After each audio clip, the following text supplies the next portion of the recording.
ఈ యొక్క ఉదయకాల సమయంలో ఒక చక్కటి విషయాన్ని మనం నేర్చుకోవడానికి సిద్ధంగా ఉన్నాం. ప్రజ్ఞ గ్రంథము 14వ అధ్యాయము 12-13 వచనాల్లో మనం ప్రాముఖ్యంగా చూసే విషయాలు ఏంటి అంటే, blessed are the dead in the lord, ప్రభువునందు మృతులైన వారు ధన్యులు. ఈ మాట మనం ఆలోచన చేసినప్పుడు ప్రభువునందు మృతులైన వారు ధన్యులు అనే మాట మనం ఎప్పుడు చాలాసార్లు ఒక వ్యక్తి మరణించినప్పుడు ఈ మాట చెప్తూ ఉంటాం. అయితే ఈ యొక్క ఉదయకాల సమయంలో ఈ 2 వచనాల నుండి ప్రభువునందు మృతులైన వారు ధన్యులుగా ఎందుకు పిలువబడతారు అనే విషయాన్ని నేను మీకు జ్ఞాపకం చేస్తూ మన వాక్యం నేర్చుకున్నాం. మరణాన్ని గురించి మనం మాట్లాడినప్పుడు మరణం అనేది ప్రపంచంలో ఉన్న ప్రతి మానవుడు అవాయిడ్ చేసేటువంటి విషయం, అంతే కదా. ఎవరు కూడా నాకు ఇప్పుడే మరణం వస్తే బాగుండు అని కోరుకునే వాళ్ళు ఎవరు కూడా ఉండరు. మేబీ ఇంకా బెడ్ రెడన్ అయిపోయి మంచం మీద లేవకుండా ఉన్న స్థితిలో నాకుంటే బాగుండు అని మేబీ మనస్ఫూర్తిగా కోరుకునే వాళ్ళు ఉండొచ్చు. కానీ కొన్ని తాత్కాలికమైనటువంటి శ్రమలు శోధనలు వచ్చినప్పుడు, కష్టాలు ఎదురైనప్పుడు ఈ బ్రతుకుండం కంటే చనిపోతే బాగుండు అన్న స్థితిలో ఉంటారు. కానీ మీరు వినండి, మరణాన్ని కావాలని నా దగ్గరికి రావాలని కోరుకునే వ్యక్తులు ఎవరు ఉండరు. ఎవరైనా దాన్ని అవాయిడ్ చేయాలి, దూరం పెట్టాలని చూస్తూ ఉంటారు. ఈ లోకంలో మరణం గురించి మాట్లాడినప్పుడు రకరకాలుగా ఎన్నో రకాల భిన్నాభిప్రాయాలు ఉన్నా కూడా, ఈవెన్ తీవ్రవాదులు సహితం ఆలోచన చేసినప్పుడు ఒకవేళ ఆ యుద్ధంలో లేకపోతే ఆ యొక్క దాన్ని ఏమంటారు, ఆ ఉద్యమాన్ని కొనసాగిస్తూ ఆ గ్రూప్లో కనుక చేరి ముందుకు వెళ్తే ఒకవేళ మరణిస్తే నిజంగా స్వర్గానికి వెళ్ళిపోతామన్నటువంటి స్థితిలో ఆలోచన చేసే వాళ్ళు కొంతమంది ఉంటారు. దాన్నే రకరకాలుగా మనం లాంగ్వేజ్ చెప్తూ ఉంటాం. ఈ విధంగా ఎవరికి సంబంధించినట్టు వాళ్ళు మరణం కోసం ఆలోచన చేయొచ్చు. కానీ every culture, every country in the world ఏంటి అంటే మరణం అనేది అవాయిడ్ చేయడానికి ప్రయత్నం చేసే స్థితిలో ప్రతి ఒక్కరు ఉంటారు. అయితే ఈ అవాయిడ్ చేసేటువంటి స్థితిలో ఉన్నటువంటి ఈ మరణం గురించి మాట్లాడినప్పుడు బట్ యేసుక్రీస్తు లేకపోతే వాక్యం నుండి మనకు నేర్పించే సత్యం ఏంటి అంటే, ప్రభువునందు మృతులైన వారు ధన్యులు. అంటే యేసుక్రీస్తునందు మరణించినటువంటి వ్యక్తులు ధన్యులుగా ఉన్నారు అనే విషయాన్ని మనం చూస్తాం. అంటే ఈ మాటను బట్టి చూసేది ఏంటి అంటే, బ్రతికి ఉన్నా కూడా క్రీస్తునందు మృతులైన వారే అసలైనటువంటి ఆశీర్వాదాన్ని పొందుకున్న వ్యక్తులు.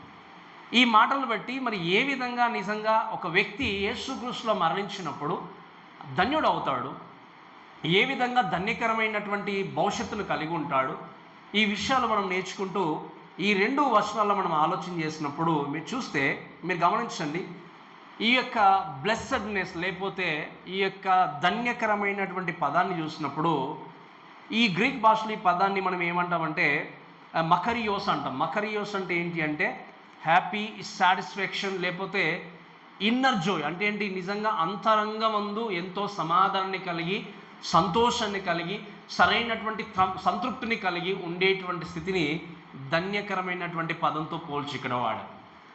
ఈ బ్లెస్సెడ్నెస్ గురించి మాట్లాడిన తర్వాత మరణించినటువంటి వ్యక్తి, యేసుక్రీస్తులో ప్రాణాన్ని కోల్పోయిన వ్యక్తి లేకపోతే చనిపోయిన వ్యక్తి ధన్యుడిగా ఎలా ఉంటాడు అని ఆలోచన చేసినప్పుడు ఒక 2 విషయాలు మనం చూద్దాం. ఏంటి అంటే, ఫస్ట్ థింగ్ ఏంటి అంటే, లోకంలో వారు ఎలా బ్రతికారు, వాళ్ళు ఏ విధంగా మరణించారు.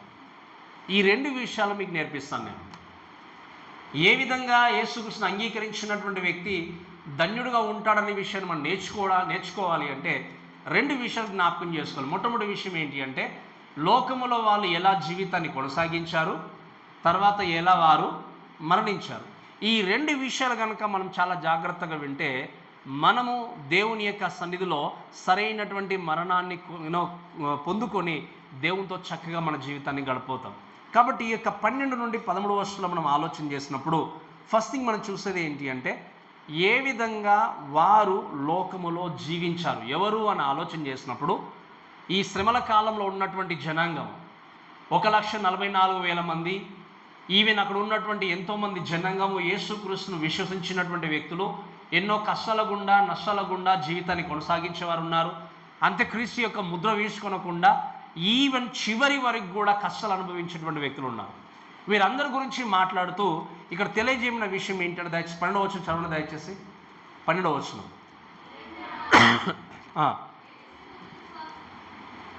గైకొనుచున్న పరిశుద్ధుల ఓర్పు ఇందులో కనబడును అనేటువంటి మాట మనం చూస్తున్నాం. పరిశుద్ధుల ఓర్పు అనేటువంటి మాట చూస్తున్నాం. ఈ మాటను బట్టి కొన్ని విషయాలు మీకు నేను తెలియజేస్తూ ముందుకు వెళ్తాను. ఇంగ్లీష్లో దీన్ని పర్సివరెన్స్ ఆఫ్ సెయింట్స్ అంటాం. ఓర్పు అనేటువంటి మాట మనం చూస్తే ఇందులో పరిశుద్ధుల ఓర్పు కనబడుతుంది అనే మాట చూస్తున్నాం.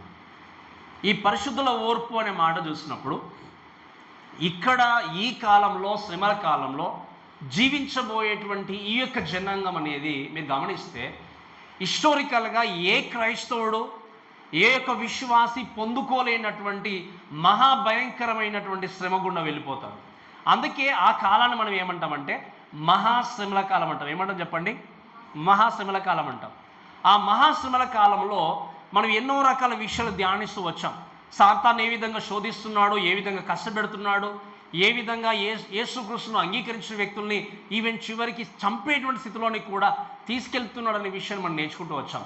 ఈ మహాభయంకరమైనటువంటి శ్రమ గుండా వీరు వెళుచున్నప్పుడు దేవుని యొక్క వాక్యం రాయబడిన విషయం ఏంటి అంటే, వీరు ఈ స్థితిలో ఉన్నా కూడా పరిశుద్ధుల ఓర్పు ఇందులో కనబడుతుంది అనే మాట మనం చూస్తున్నాం. ఈ పరిశుద్ధుల ఓర్పు అనే మాట చూసినప్పుడు పర్సివరెన్స్ ఆఫ్ సెయింట్స్ అనే మాట చూస్తే ఏంటి అంటే, a person cannot lose the salvation or you can say security of salvation అంటాం. అంటే ఈ మాట మనం చూసినప్పుడు ఒక 3 విషయాలు మీకు కొంచెం జ్ఞాపకం చేసి మీకు దీని గురించి సరైనటువంటి అవగాహన నేను కల్పిస్తాను.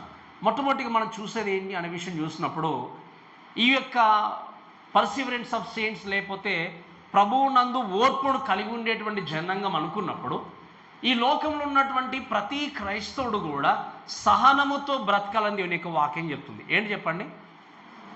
సహనము, ఓర్పు. ఓర్పు ఎవరికి కావాలి? ఎవరికి కావాలి చెప్పండి? ఓర్పు కరెక్ట్ గట్టిగా చెప్పండి. ఎవరికి కావాలి ఓర్పు?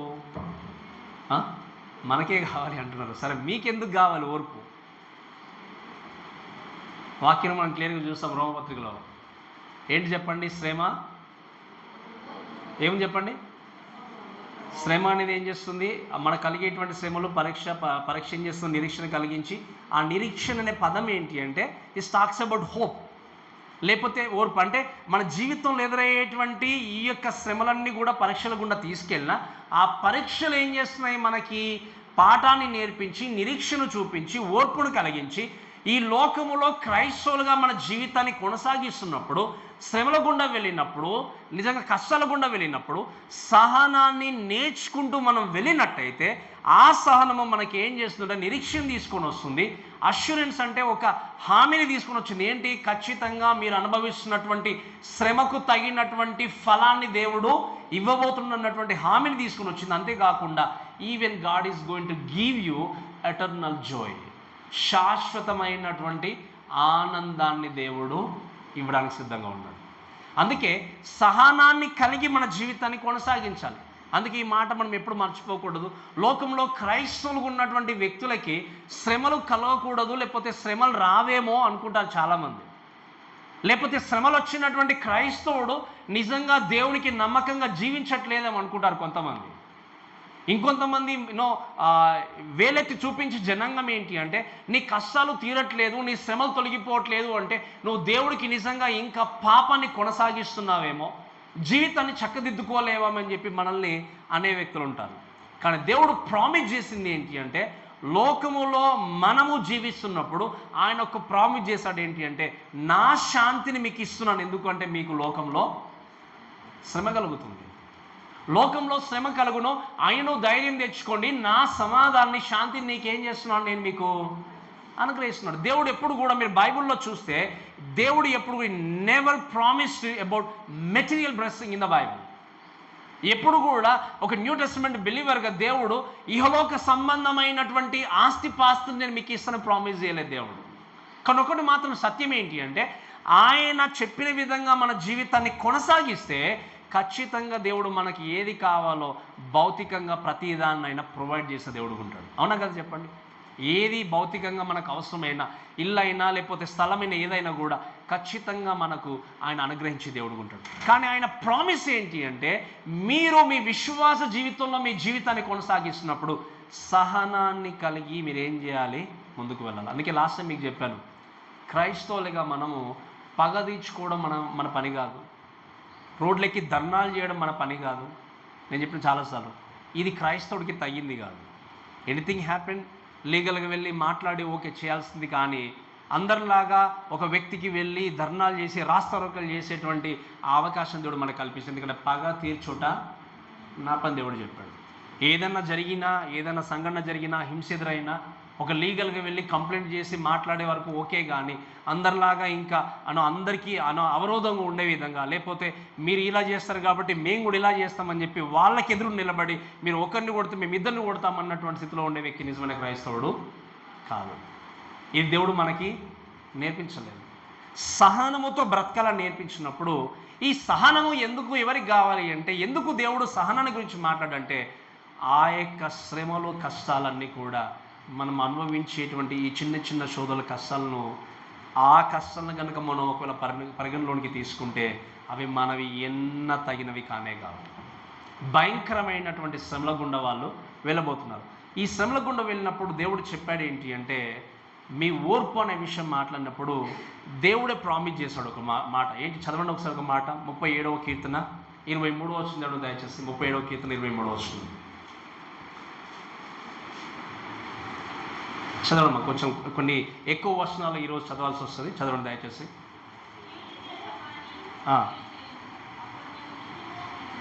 అలానే చదవమ్మా. 26, 27 వచనాలు కూడా అదే అధ్యాయంలో.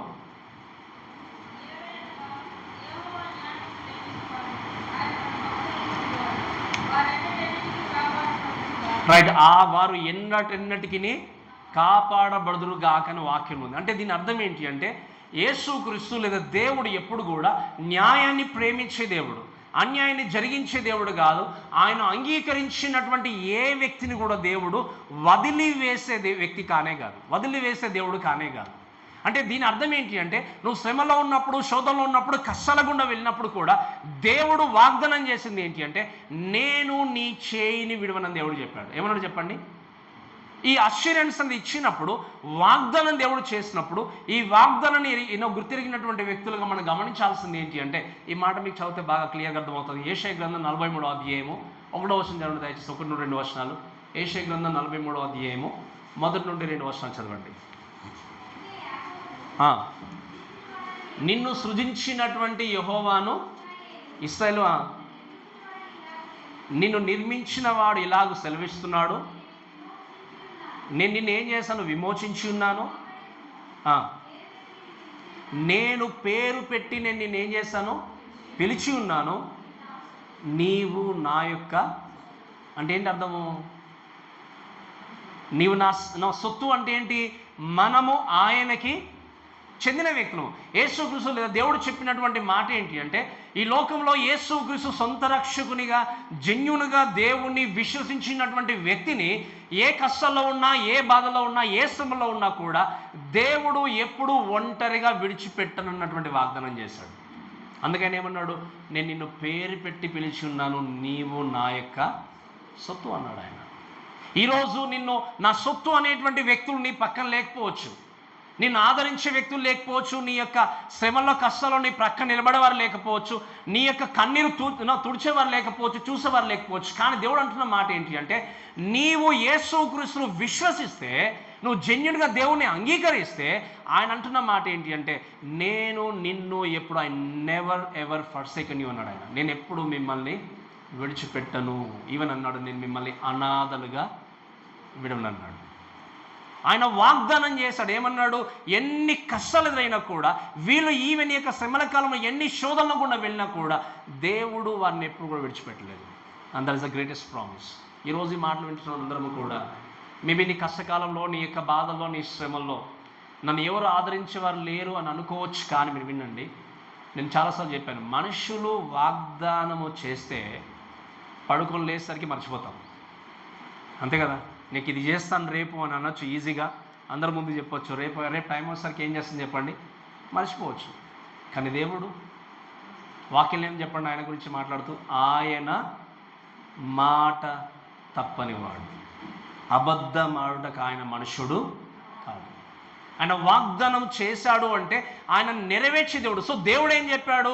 నీ కష్టస్థితిలో, నీ బాధల్లో, నీ శ్రమల్లో నేను నీ ప్రక్కన ఉన్నాను, నేను విడిచిపెట్టే దేవుణ్ణి కాదు, నేను నిన్ను నడిపించే దేవుణ్ణి అనేటువంటి వాగ్దానం చేసినప్పుడు ఇప్పుడు చెప్పండి, ఎవరిని అనుసరించి మన జీవితాన్ని కొనసాగించాలి? క్రీస్తుని అనుసరించి.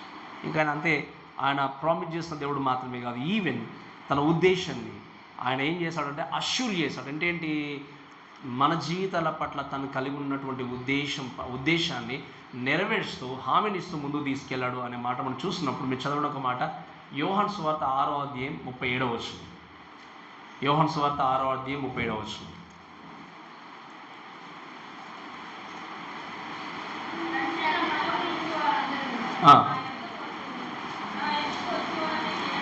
నా దగ్గరికి వచ్చే వ్యక్తిని నేను ఎంత మాత్రమో త్రోసివేయను. ఈ మాటను కూడా మనం ఆలోచన చేసి మీరు చూడండి, దేవుడికి ఏ తారతమ్యాలు లేవు.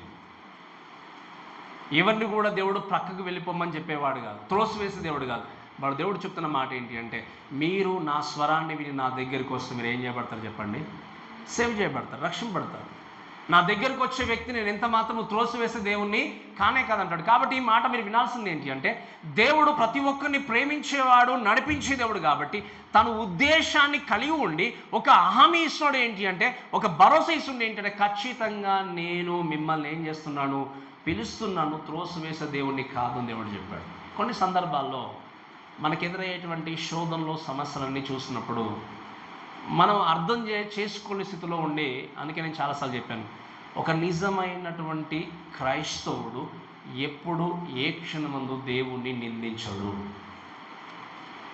చివరికి ప్రాణం పోయే పరిస్థితి ఏర్పడినా కూడా ప్రభువుని నిందించడు. ప్రభువుని నిందించే క్రైస్తవుడు నిజమైన క్రైస్తవుడు కాదు. ఎన్ని శోధనలు వచ్చినా, ఇప్పుడు ఏదైనా సమస్య వచ్చినప్పుడు తల్లిదండ్రులను చూసి మీరు చేసే ద్వారా ఇలా వచ్చింది అని అన్నప్పుడు, ఒకవేళ మీరు అన్నారనుకోండి, లేదా మీ పిల్లలు అన్నారనుకోండి, మీకు ఏ విధంగా బాధ ఉంటుందో చెప్పండి. ఒక తల్లిదండ్రులుగా పిల్లల కోసమే కదా మనం కష్టపడింది, చేసిందంతా కూడా. కానీ వీళ్ళు అర్థం చేసుకోలేకపోయారే మా ప్రేమనని చెప్పి ఒక పేరెంట్స్గా మీరు ఎంత బాధపడతారో, మీరు దేవుణ్ణి నిందించినప్పుడు దేవుడు బాధపడ్డా. కానీ నిజమైన క్రైస్తవుడు ఎప్పుడు దేవుని నిందించడు.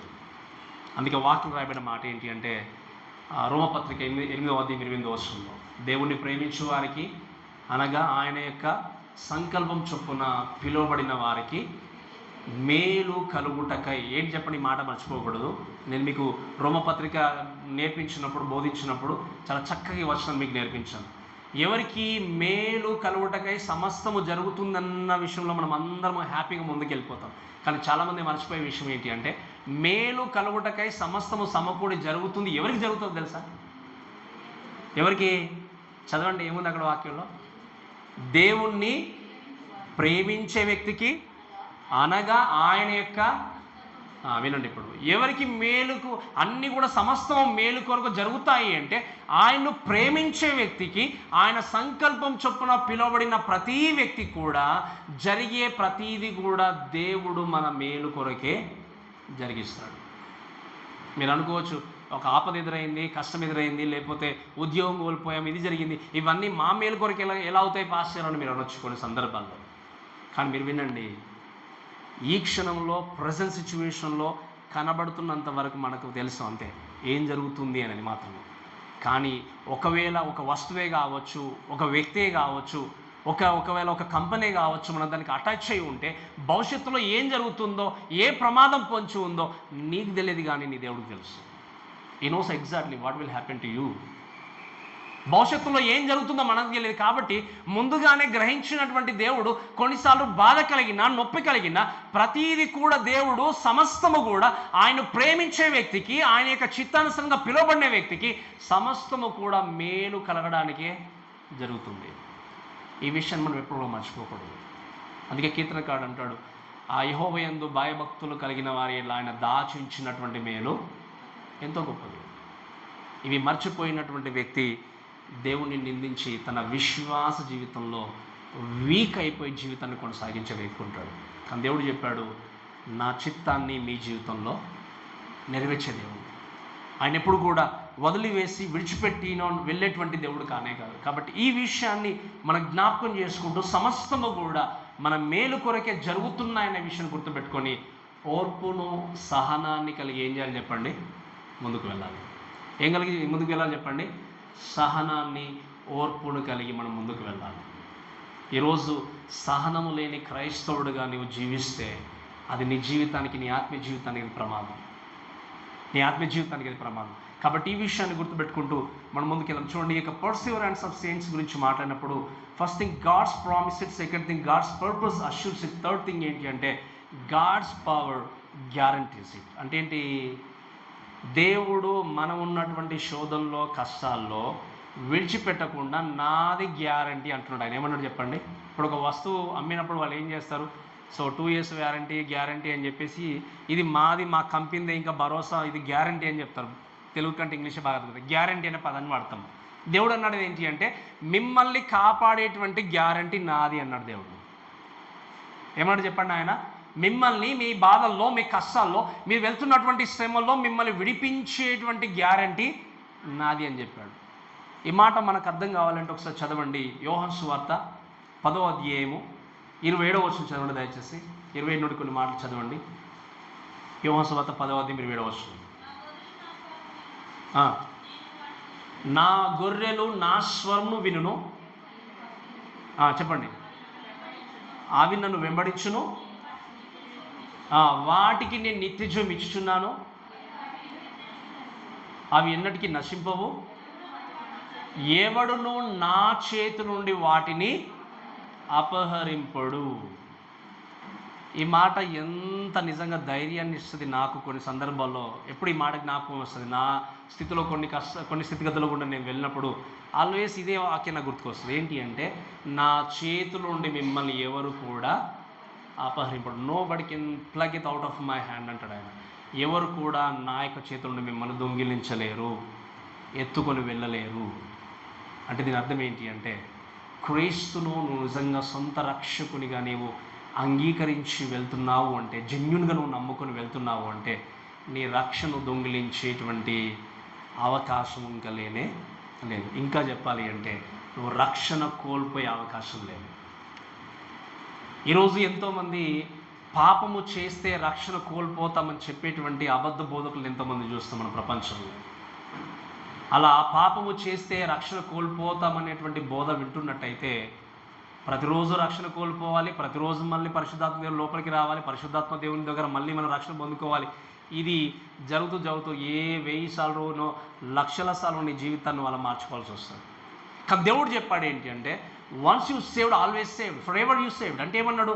నీవు యేసు క్రీస్తును జెన్యూన్గా విశ్వసిస్తే నీ జీవితంలో శోధనలు ఎదురైనా, కష్టాలు ఎదురైనా, ఎన్ని రకాల ఇబ్బందులు ఎదురైనా కూడా, దేవునికి దూరంగా వెళ్ళిపోతున్నా అనుకున్నా కూడా, మీరు వినండి, నిజంగా రక్షింపబడిన వ్యక్తి ఎప్పుడు దేవుని దూరంగా వెళ్ళాడు. ఒకవేళ పడిపోయినా, అనుకోకుండా కాలు జారినా ఏం చేస్తాడు చెప్పండి? వెంటనే సరి చేసుకుంటాడు. అందుకే నేను చెప్పాను, if you are a genuine believer you never ever enjoy in sin. నువ్వు నిజంగా రక్షింపబడిన వ్యక్తివి అయితే నువ్వు పాపంలో ఎంజాయ్ చేయలేవు, పాపంలో నువ్వు కొనసాగలేవు. నీ జీవితాన్ని చక్కదిద్దుకుంటే ఏం చేస్తావు? ముందుకు వెళ్తావు. కాబట్టి దేవుడు చెప్పిన మాట ఏంటి అంటే నీవు నీ యొక్క జీవితాన్ని కొనసాగిస్తున్నప్పుడు ఎన్ని రకాల శోధనలు ఎదురైనా, ఎన్ని రకాల కష్టాలు ఎదురైనా, దేవుడు నిన్ను, నీ ఆత్మను ఎప్పుడు కూడా విడిచిపెట్టేవాడు కాదు. ఇంకా చెప్పాలి అంటే ఎంతగా సాతాను నిన్ను శోధించినా కూడా నీ రక్షణను ఎత్తుకొని వెళ్ళేటువంటి ఆధిక్యత, అధికారం సాతానికి లేదు. అందుకే దేవుడు ఏమన్నాడు? నా చేతి నుండి మిమ్మల్ని అపహరించేటువంటి అధికారం ఎవరికి కూడా లేదు. So we are safe eternally. మనందరము కూడా శాశ్వతంగా దేవుళ్ళు ఏమున్నాం చెప్పండి? సురక్షితంగా ఉన్నాం. కాబట్టి ఈ లోకంలో ఇంకా చెప్పాలి అంటే ఈ లోకము సురక్షితమైంది కాదు మనకి. కానీ మనకు ఏ బాధ లేకుండా, ఏ కష్టం లేకుండా, ఏ అన్యాయం లేకుండా, అక్రమం లేకుండా ఉండబోయేటువంటి సురక్షితమైన ప్రదేశం ఒక రోజు ఉండబోతుంది. అది ఏంటి అంటే మనందరం కూడా పరలోకంలో ఆయనతో ఉండడం. ఈరోజు ఈ లోకంలో నిజంగా నీకు సేఫ్టీ లేదనుకోవచ్చు, లేకపోతే నాకు నిజంగా ఈ యొక్క భద్రత లేదనుకోవచ్చు. కానీ మీరు వినండి, నీ ఆత్మకి, నీ జీవితానికి మాత్రము భద్రతను, గ్యారంటీ దేవుడిచ్చాడు. అదే ఆయన అన్నాడు ఏంటంటే నా గొర్రెలు నా స్వరాన్ని వింటాయి, వాటిని నా చేతి నుండి ఎవరు కూడా అపహరింపరు. మరి ఇటువంటి ఈ గొప్ప వాగ్దానము చేసిన దేవుని బట్టి మనం చేయాల్సింది ఏంటంటే నమ్మకంగా దేవునిలో మనం ముందుకు వెళ్ళాలి. అందుకే రోమపత్రికలో క్లియర్గా భక్తులు మనకు తెలియజేస్తున్నారు అసలు అపోస్తలుడైనటువంటి పౌలు. ఈరోజు నువ్వు దేవుడికి నమ్మకంగా, అందుకే నేను చెప్పే మాట ఏంటి అంటే, దేవుడిని నిన్ను విడిచిపెట్టాడు అన్నట్టు వాగ్దానం చేశాడు. కానీ నువ్వు చెక్ చేసుకోవాల్సింది ఏంటి అంటే, నిజంగా రక్షణ అనేది నీ జీవితంలో ఉందా? నిజంగా నీ జీవితంలో నువ్వు జెన్యున్గా యేసుక్రీస్తును విశ్వసించాలా? ఇది లేకపోతే నువ్వు ఖచ్చితంగా దేవుడి దూరం వెళ్ళిపోవడం. అందుకే దేవుడు అంటే అపోస్తలుడైన పౌలు మాట్లాడుతుంటాడు రోమపత్రిక 8వ అధ్యాయంలోనే. ఏమంటాడు చెప్పండి? దేవుని యొక్క వాక్యం మనం చూస్తే, దేవుని ప్రేమ నుండి మనల్ని ఎడబాపుని ఏదైనా ఉన్నదా అంటాడు. అది ఒకవేళ ఖడ్గమే కావచ్చు, హింసనే కావచ్చు, కరువే కావచ్చు, ఏదైనా కావచ్చు, ఏది మన జీవితంలో దేవుని ప్రేమ నుండి ఎడబాపుతుంది చెప్పండి? ఏమి ఎడబాపుతుంది? వింటున్నారు కదా, నాతో ఉన్నారు కదా అందరూ కూడా. ఏమి ఎడబాపుతుంది?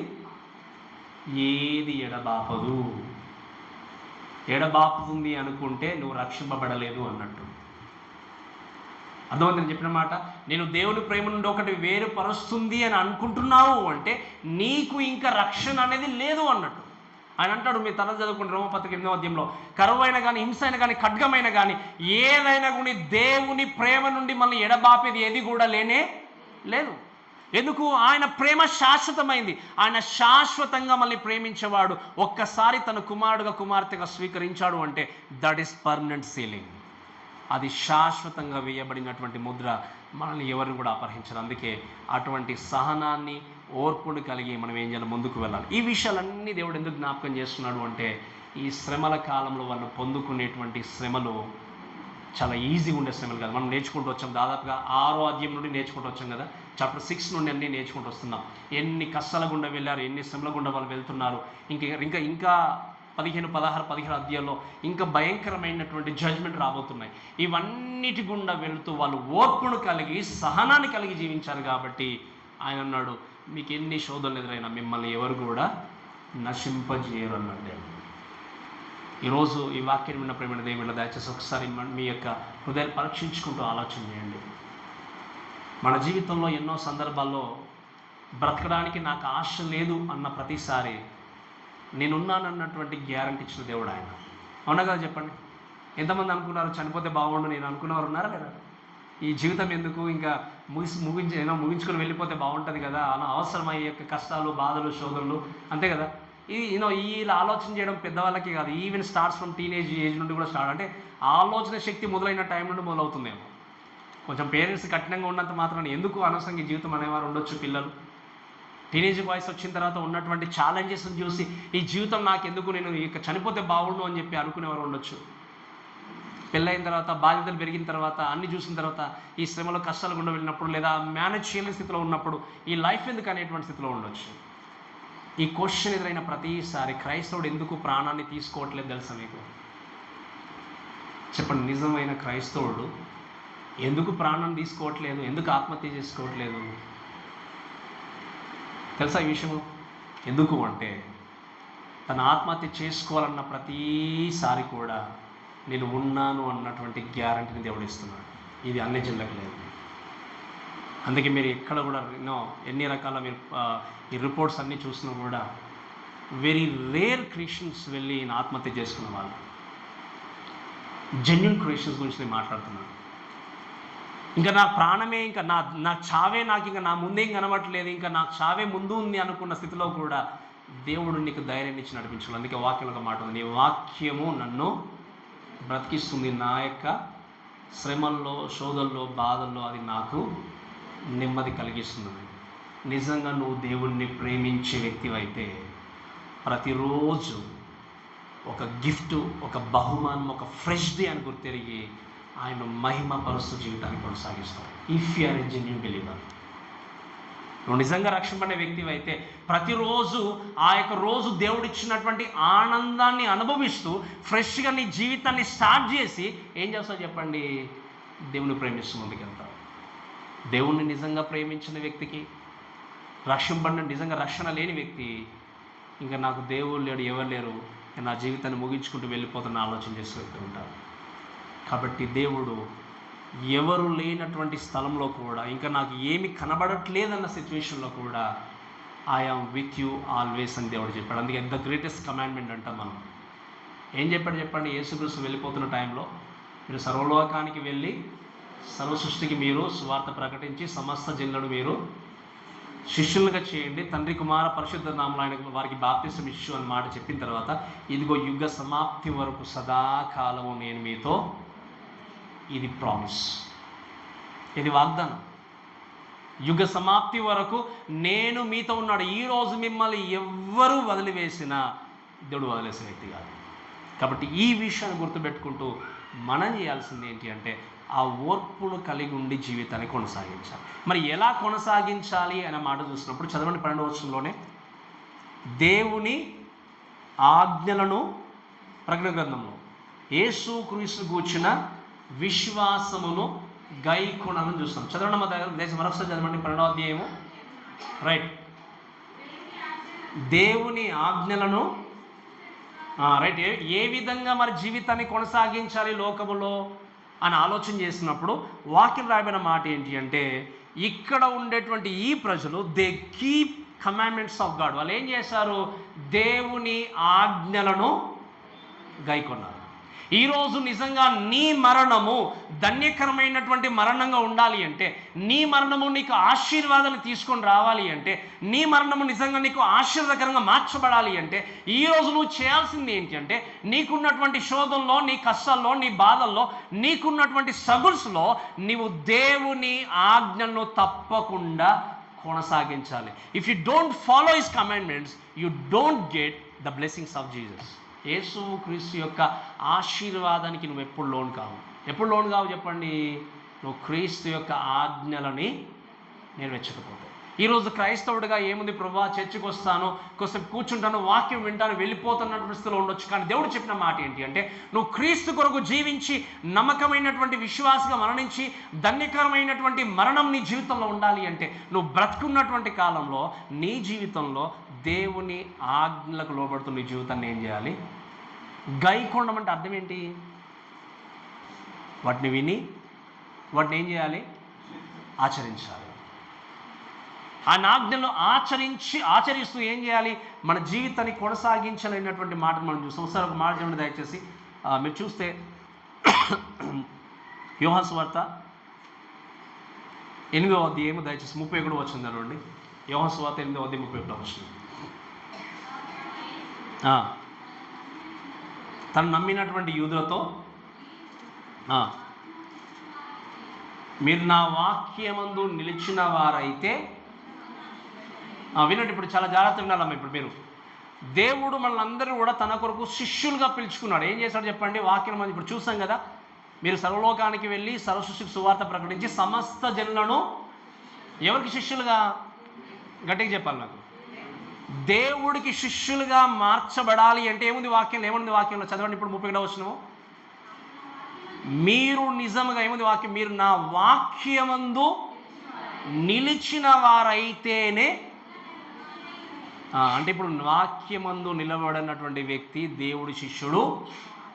దో you are regular attend the church, చర్చ్కి రెగ్యులర్గా అటెండ్ అయినా, ఎన్ని గొప్ప కార్యక్రమాల సేవలో జరిగించినా, పరిచయం ఎంత గొప్పగా చేసినా, నీలో వాక్యము లేకపోతే నువ్వు నిజంగా దేవుడికి శిష్యుడుగా ఉండలేవు. ఇది నేను చెప్తున్న మాట. ఎవరు చెప్తున్నారు చెప్పండి? ఇప్పుడు చెప్పండి, ఎవరు నిజమైన శిష్యుడు? ఎంత దేవుడికి ఇచ్చిన శిష్యుడుగా మార్చబడలేవు. ఎంత చక్కగా చర్చకొచ్చిన శిష్యుడిగా మార్చబడలేవు. ఎంత గొప్ప పరిచర్య చేస్తున్న శిష్యుడిగా మార్చబడలేవు.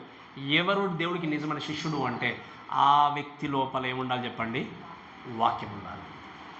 వాక్యం ఉంటేనే నిజమైన శిష్యుడును బ్రతకగలవు. సో దేవుడు అన్నాడు, ఈ లోకంలో నిజంగా నీవు చక్కగా జీవితాన్ని కొనసాగించి నీ మరణము ఆశీర్వాదకరంగా ఉండాలి అంటే దేవుని ఆజ్ఞలను నువ్వేం చేయాలి? గాయకొడుతూ వెళ్ళాలి. ఆయన మాటలను లోబడుతూ ఆయన వాక్యమును నిలిచి ఉంటేనే శిష్యుడు బ్రతకవు. కాబట్టి నిజమైన శిష్యత్వాన్ని కలిగి ఉండాలి అంటే ఆయన మాటలకు లోబడి ఆజ్ఞలు గాయకుంటూ నీ జీవితాన్ని కొనసాగేటువంటి వ్యక్తి కూడా. అందుకే ఇంకో మాట చూడండి దయచేసి. అదే 14వ అధ్యాయం 21వ వచనం. యోహాను సువార్త 14వ అధ్యాయం 21వ వచనం.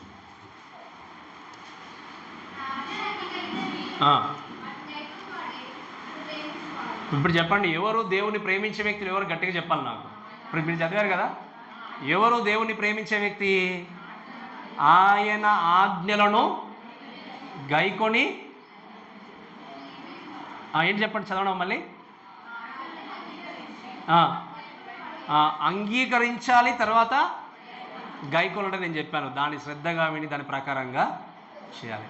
సో ఈరోజు నేను దేవుణ్ణి ప్రేమిస్తున్నాను చెప్పుకుంటూ ఒకవేళ ఆయన ఆజ్ఞలు పాటించకపోతే, వాక్యానుసారంగా జీవించకపోతే, వాక్యాన్ని గైకొనకపోతే నీవు అబద్ధీకుడవు. దేవుణ్ణి ప్రేమిస్తున్నాను అనుకుంటూ నిన్ను నువ్వు మోసం చేసుకుంటున్నావు, కానీ దేవుడు మోసపరచబట్టలే. దేవుడు ఇప్పుడు మోసపాడు. అందుకే వాక్యంలో ఏంది, వాక్యంలో మనం చూస్తాం కదా, దేవుడు మోసపోకుడు, దేవుడు వెక్కిరింపబడు, మనుషుడు ఏం విత్తునో ఆ పంటనే కోయండి. దేవుడు ఎప్పుడు కూడా మోసపడు. ఈరోజు నిజంగా నేను I love my God so much అంటాం మనం. దేవుడిని నిజంగా నేను బాగా ప్రేమిస్తున్నాను చెప్తాను. నా ప్రేమ ఎక్కడ పాస్టర్ గారు మీకేం కనిపిస్తుంది? నాకు తెలుసు నా దేవుడు ఎంత గొప్పవాడో ఏంటో ఆయన వర్ణించమంటే చాలా వర్ణిస్తాం మన దేవుడి గురించి, చాలా ఎక్స్ప్రెస్ చేస్తాం మంచి మంచి మాటలతో. కానీ మీరు చాలా జాగ్రత్త వినండి, నిజంగా దేవుణ్ణి ప్రేమించడం అంటే ఏంటి చెప్పండి? ఇప్పుడు చెప్పాలి గట్టిగా, ఆయన ఆజ్ఞల్ని.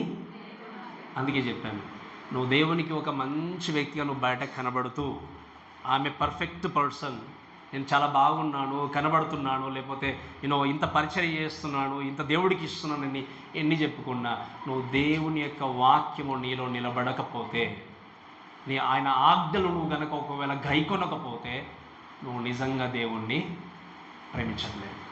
అందుకే ప్రేమ దేవుడు అనేక ఉదయకాల సమయంలో దేవుడు మనతో జ్ఞాపకం చేసే విషయం ఏంటి అంటే, ఇక్కడ ఉన్నటువంటి ఈ జనాంగము సహనాన్ని కలిగి ముందుకు వెళ్ళారు. దానికి కారణం ఏంటి అంటే, they followed the commandments of the lord. వాళ్ళు ఏం చేశారు? దేవుని ఆజ్ఞలు వాళ్ళు కొనసాగిస్తూ వెళ్ళారు. ఇంకొక మాట చూడండి, 1 యోహాను రాసిన పత్రిక 5వ అధ్యాయం 3వ వచనం. 1 యోహాను రాసిన పత్రిక 5వ అధ్యాయం 3వ వచనం. మనము ఆయన ఆజ్ఞలను గాయకుంటే, మళ్ళీ చెప్పాడు ఆయన, యోహాను ఏమన్నాడు? మనం ఆయన ఆజ్ఞలు గాయకోవడమే.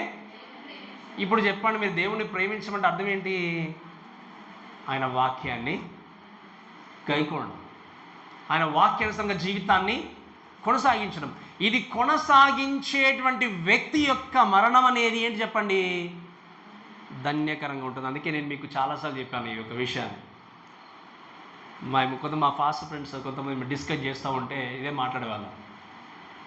చాలాసార్లు బరియల్ గ్రౌండ్లో చాలాసార్లు కొంతమంది విశ్వాసులు వారి యొక్క జీవన విధాన్ని సరిగా కొనసాగించలేక పాస్టర్ చేత అబద్ధాలు ఆడించే పరిస్థితిని చాలామంది కొని తెచ్చుకుంటారు. అంతే కదా?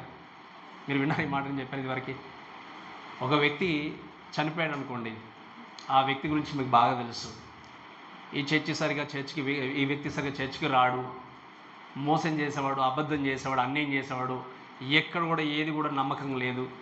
కానీ ఒక క్రైస్తవుడికి మాత్రం చర్చికి అప్పుడప్పుడు వస్తూ మంచి ఒక పలుకుబడి చూపించే వ్యక్తిగా ఉన్న వ్యక్తి మరణించినప్పుడు మీ హృదయానికి తెలుసు ఈ వ్యక్తి నిజంగా మంచివాడు కాదు అని. కానీ ఆ రోజు ఏం చేయాలి చెప్పండి?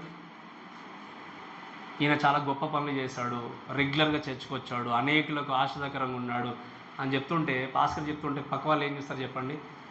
పాస్టర్ కూడా బాగానే ఏం చేస్తున్నాడు చెప్పండి, దాని ఆ వర్డ్ నాకు తెలియట్లేదు, ఏం చేస్తాడు చెప్పండి, బాగానే మేనేజ్ చేస్తున్నాడు, ఇంకేంటి ఏదో చెప్తున్నారు సార్, అంతే కదా? ఈ పరిస్థితి సిచ్యువేషన్ ఉంటే నా వల్ల కాదు, నేను చేయలేను. మరణం వచ్చింది. అందుకే మీరు ఎప్పుడైనా నేను వెళ్ళినప్పుడు సింపుల్ వర్డ్స్ అంతే. కానీ ఈ విధంగా మీరు వినండి, ఎంతో విధంగా జీవించిన మీ హృదయానికి తెలుసు ఈ వ్యక్తి నిజంగా ఈ విధంగా పోవడానికి కూడా అర్హుడు, అంటే చెప్పడానికి కూడా అర్హుడు కాదనే విషయం మీకు తెలుసు. కానీ ఏం చేస్తారు ఆ టైంకి?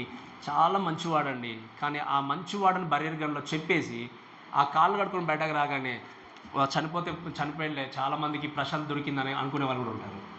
ఉన్నారు ఇటువంటి వ్యక్తులు? ఉన్నారు లేరా? దానికి కారణం ఏంటి?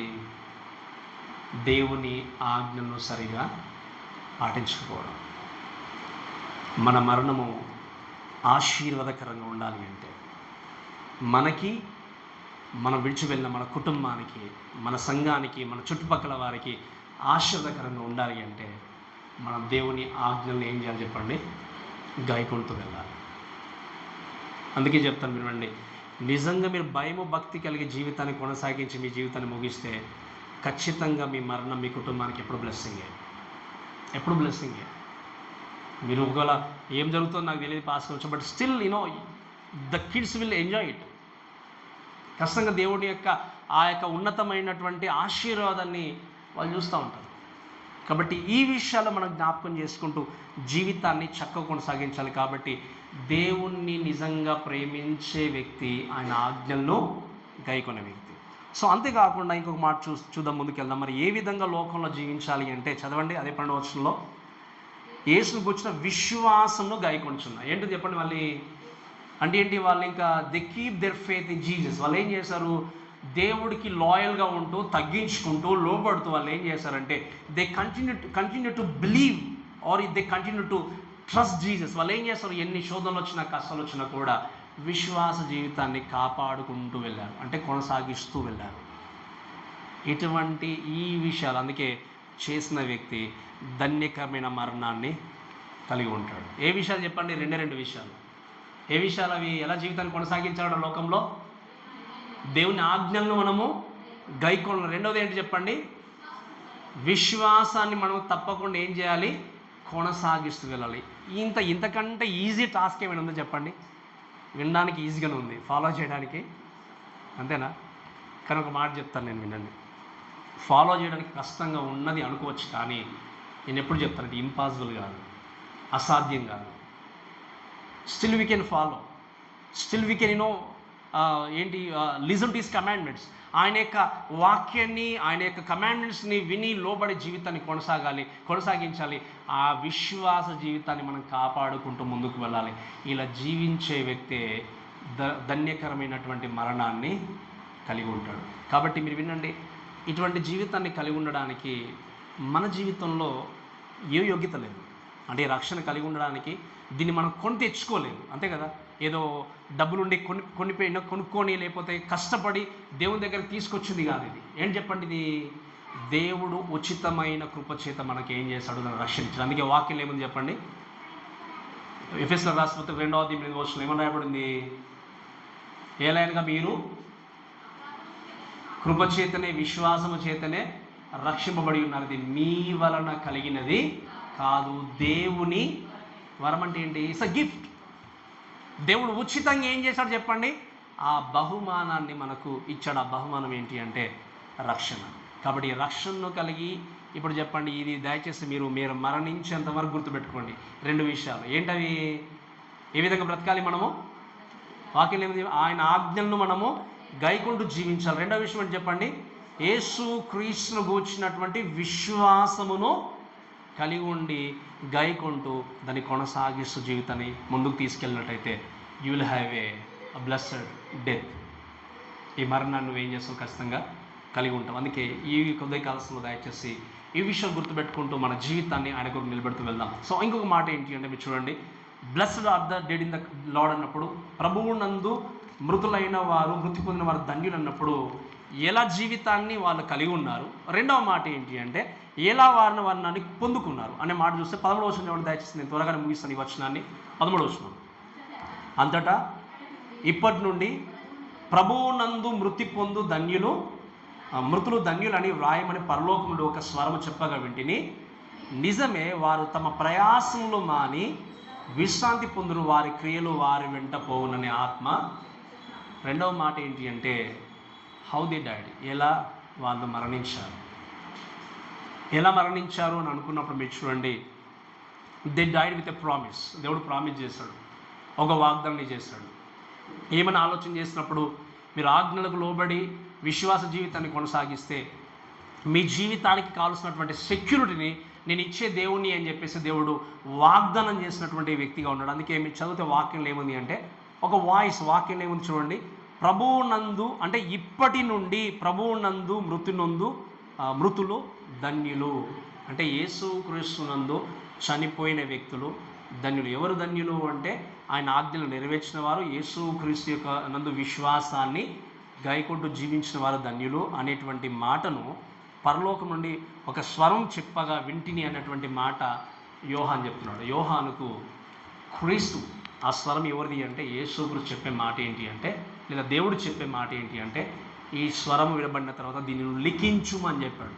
మీరు 1వ అధ్యాయం చదువుకుంటే అక్కడ మీకు అర్థమవుతుంది. 1 తర్వాత 2వ అధ్యాయంలో కూడా నేను చెప్పినటువంటి మాటలు నువ్వు రాయుము అని దేవుడు చెప్తాడు.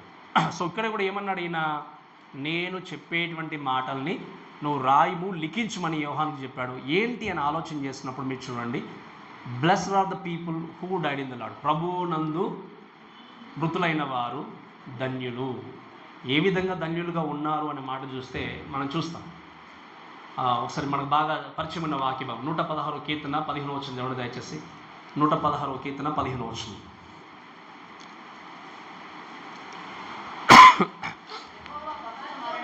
యెహోవా భక్తుల మరణము ఏంటంటే చెప్పండి. ఈ మాట మనకు తెలుసు కదా, యెహోవా భక్తుల మరణం ఆయన దృష్టికి విలువగలది. So blessedness. సో ఈ విధంగా చూసినప్పుడు ప్రభువు నందు మృతులైన వారు ధన్యులు అనుకున్నప్పుడు ఏ విధంగా ధన్యులుగా ఉన్నారు, వాళ్ళు చనిపోయినప్పుడు ఎలా ధన్యులుగా మార్చబడతారు అనే విషయం చూస్తే ఒక 2 రీజన్స్ మీకు చూపిస్తాను. 2 రీజన్స్. దాంట్లో మొట్టమొదటి విషయం ఏంటంటే చూడండి దయచేసి, వారు తమ ప్రయాసములు మాని విశ్రాంతి. సో ఈ మాట చెప్పడానికంటే ముందు ఒక పదం రాయబడింది పక్కన. ఏమని రాయబడింది చూసారు అక్కడ? నిజమే అనే పదం ఉంది అక్కడ. ఎవరన్నారు తెలుసా ఈ మాట? తెలుసా ఎవరన్నారు? వచ్చిన చదవడం మరొకసారి చదవండి మాట. ఇప్పటి నుండి ప్రభువు నందు మృతులు ధన్యులను రాయమని పరలోకముడు ఒక స్వరం చెప్పగా వింటిని. నిజమే, వారు తమ ప్రయాసములు మాని విశ్రాంతి పొందుదురు, వారి క్రియలు వారి వెంట పోనని ఆత్మ. అంటే ఏం చెప్పండి? ప్రభువు నందు చనిపోయిన వ్యక్తి మృతుడు లేకపోతే ధన్యుడు అనే మాట స్వరము చెప్పగానే పరిశుద్ధాత్మ చెప్పిన మాట ఏంటంటే అవును నిజమే కదా అనేటువంటి మాట అష్యూరెన్స్ ఇస్తూ, even the God of the holy spirits approves that voice. ఆ స్వరము పలకగానే పరిశుద్ధాత్మ దేవుడు చెప్పాడు, అవును ఇది నిజమే కదా, ప్రభువు నందు చనిపోయిన వారు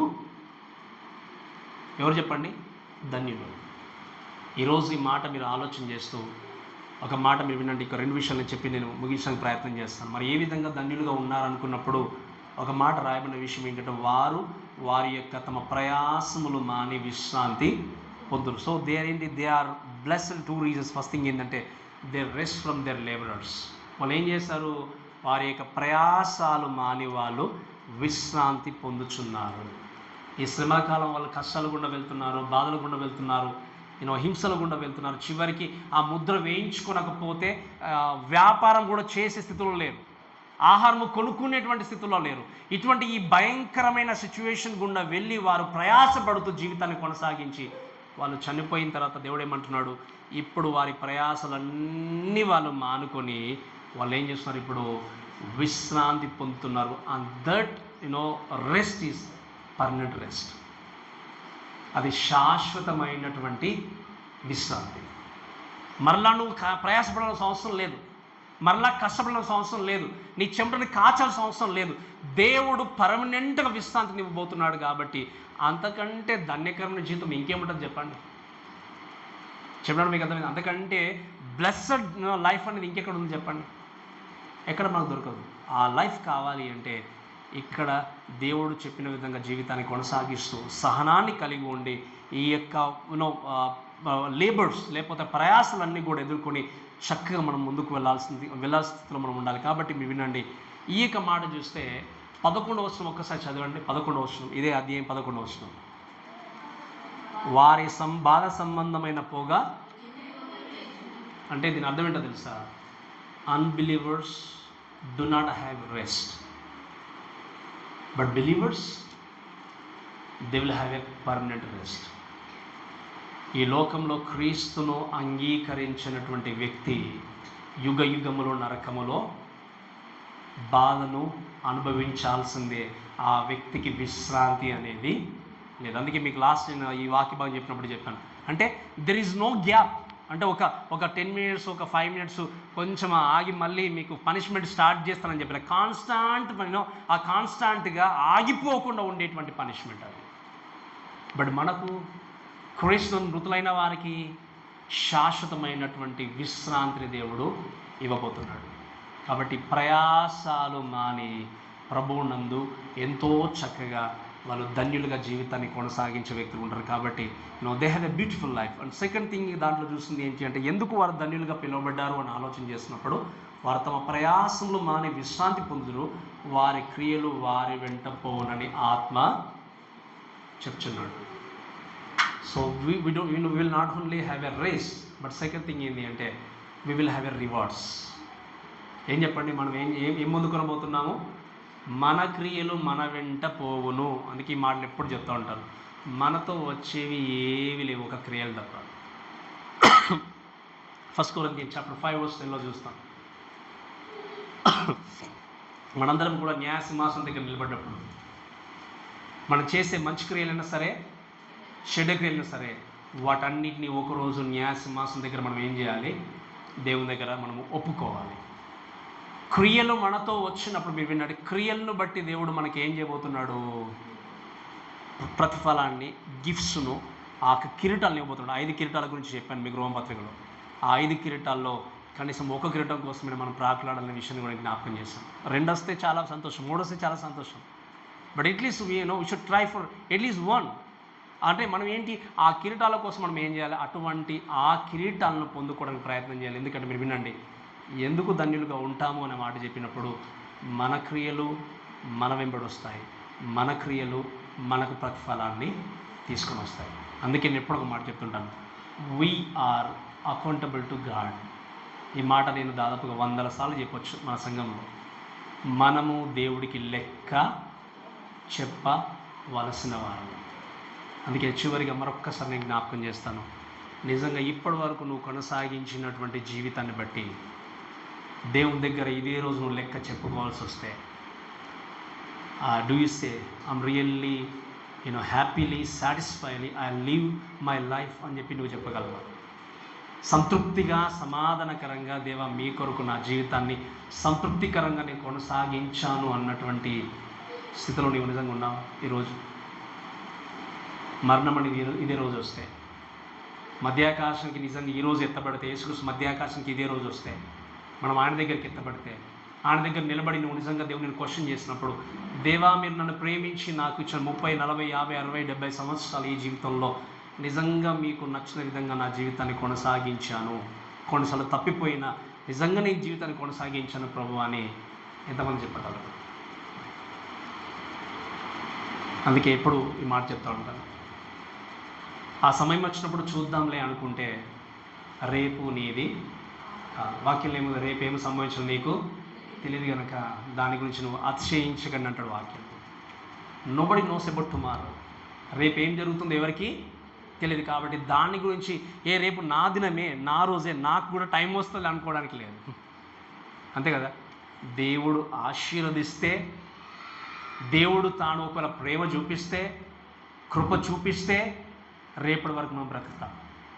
దేవుడు ఒకవేళ చాలు వచ్చాయి అంటే ఈరోజే మనం ఏం చేయాలి చెప్పండి? వెళ్ళాల్సిందే.